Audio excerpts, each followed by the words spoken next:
Magandang araw mga ka-abi. So for today's video, mag-update lang tayo sa mga kalapati natin. At dumating na nga yung isa natin na pinahiram na kalapati. Pakita ko sa inyo mga ka-abi. Isang pares yun, bale. At meron pa tayong ibang kalapati na nakapahiram pero hindi pa nga nasusuli sa atin yung iba. So hindi ko pa naman kinukuha.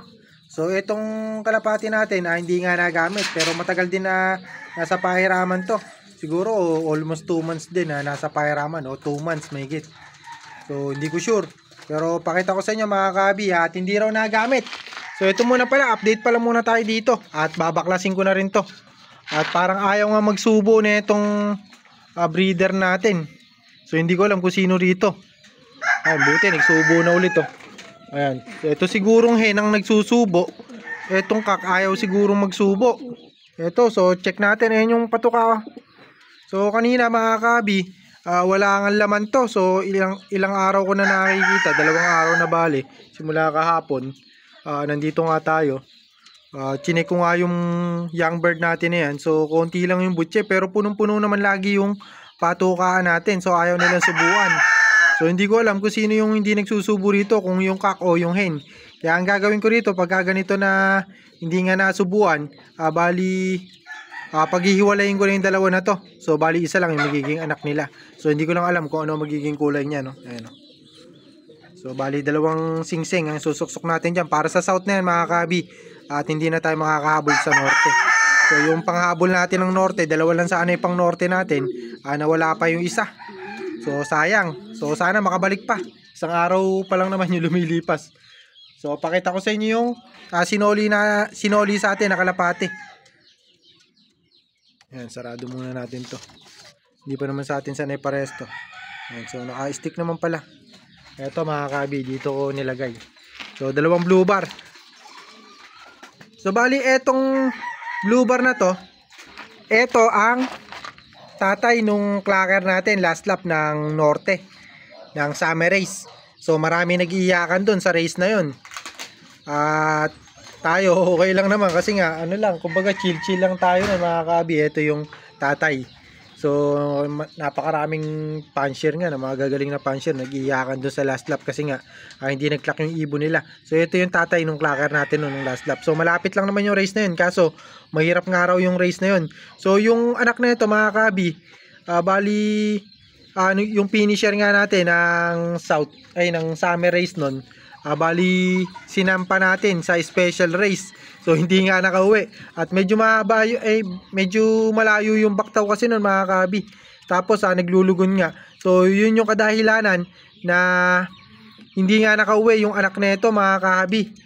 Lalo na nabutasan. So dapat mag-overall yun mga kabi kung sakali na hindi na naglugon. So napakalupit kasi ng paglulugon na nangyari doon. Dalawa pag nagbagsak. So yung unang first lap pa sa second lap pa nabutasan yun. Yung third hanggang 6th lap ata yun o third hanggang 5th lap mga kabi nag-clock nga. So yung unang 2 lap pa yung kumbaga yung malapit. So kasi nga nun nga nagbagsak ng mga bagwis niya mga kabi. So dalawa bali 4 yung binagsak kasi agad nun. So kung mapapanood nyo o napanood nyo yung dating video natin dun, bali si Boston Ying pa nag-aalaga ng kalapati natin. Makikita nyo yun mga kabi. At yun yung checkered. Bali checkered yung anak nito. So ang nanay naman nun mga kabi, yung yung clacker nga natin nun, bali ito yung blue bar na yung choco na yan. So sila yung pinagparis natin nun. Nakapag-produce nga tayo nun. So ito pinahiram nga natin. Ayan, maganda na may kondisyon na yun. Namumulbos pa mga kabi. So hindi nga nagamit. So ito kasi mga kabi, naka PHA ito. So bali ito, bigay sa atin to ni paring Sadyan. Ito yung ibon na to. So naka MacArthur to, pang MacArthur niya talaga to. Ayan, so napakalaking ibon na to. Big size to, pasok sa big size to. Tapos ito naman yung panglaro nga namin nun mga kabi ng norte. So hindi ko alam kung hanggang saan umabot yung race na to, kung semi-final lap. Umabot ata ito ng semi-final lap na finisher. So yung final lap lang ata ang hindi niya natapos. Ito yung kalapati natin. So hindi ko sure mga kabi kasi hindi naman tayo ang naglaro nito. Pero tayo may ibon nito mga kabi. So kumbaga sa akin tong ibon na to, hindi nga lang tayo ang naglaro. Ayan.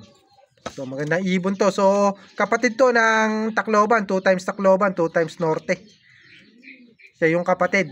Tapos bali ang nanay niya Santa Ana Clacker mga kabi. Ayan. Magandang ibon.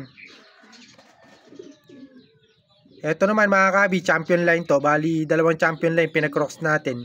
Ay, pinag-cross ni paring Sadyan dito. Napanalunan niya sa auction. Tapos yung si Palit Kambing, ito bali, ay wala nga pala dito. Yung si Palit Kambing natin, yun yung tatay nito. Kaya dalawang champion line, ito yung anak. So kumbaga yung binibreed natin, yun yung magulang nito.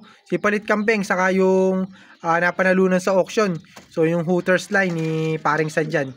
So yun yung magulang nito. So dati pares to. So hindi ko alam kung ano nangyari, bakit hindi na pares to. So nung pinahiram natin to, magkapares nga sila. So kaya baka hindi nga nagamit. So parang marami ata kasing na-breed na yung nanghiram nito, kaya hindi na na-breed. Pero ayan nga. So silang dalawa. Tetoro kasi naglugo na itong hen, kaya hindi nagamit. So hindi ko alam kung ano nangyari talaga rito. At kung bakit ngayon nga lang nasoli pero hindi naman pala nagamit. So kasi alam niyo naman, 'di ba?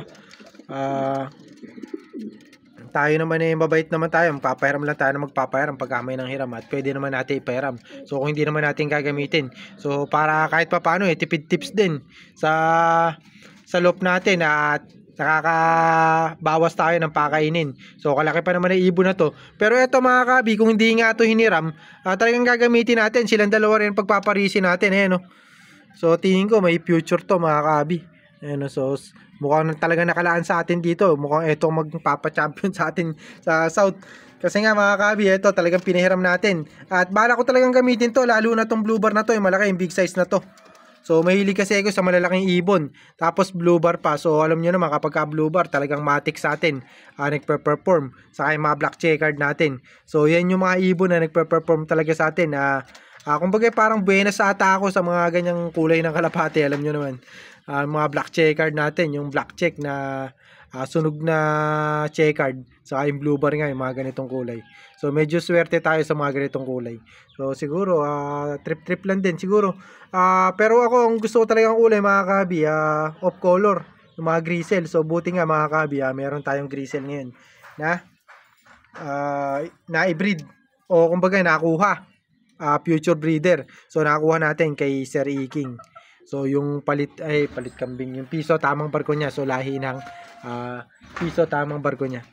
So sa mga nagtatanong pala sa akin kung magkano yung kuha natin doon, kay Sir Iking nyo na lang itanong kasi alam nyo naman tayo kasi kapag ka bumili, ayoko nung sasabihin ko na ganito kuha ko, tapos pagka nagtanong kayo, mas mataas na yung kuha nyo. So mas mainam kung kayo magtatanong mismo doon sa pinagkuhanan natin ng kalapate. Kasi kung minsan nagbabago yung presyo. So katulad nung una kong kuha, medyo mababa sana yung makukuha ko sa isang nestmate niya na young bird. So kaso pinadala nga sa OLR ata o may nakabili. Kaya nangyari, yung bibili nga natin na kalapate, napalitan. So iba yung nakakuha natin, dalawang young bird na magkaibang lahi. So yun nga mga kabi, kayo na lang magtanong sa kay Sir Iking nga mga kabi. Kumbaga iba-iba kasi siya magpresyo. So medyo mas mataas yung presyo nung nakuha natin ngayon na ino-offer niya sa atin. Pero naka-discount din ako mga kabi, kaya medyo mababa rin natin nakuha. Pero mas mura yung una ko sana kinukuha. So kaya kayo na lang magtanong kung sakali na gusto niyo kumuha sa kanya. So yun nga mga kabi, in-update ko lang kayo dito sa dalawa natin na kalapate. So gagamitin natin sila pag katapos nga natin baklasin to mga kabi. So sakto, babaklasin na natin to. Sana makapag-breed na rin natin sila yan. So good luck sa inyo mga kabi, sa mga may race dyan. At good luck sa amin at pag sa summer derby race na mga kabi.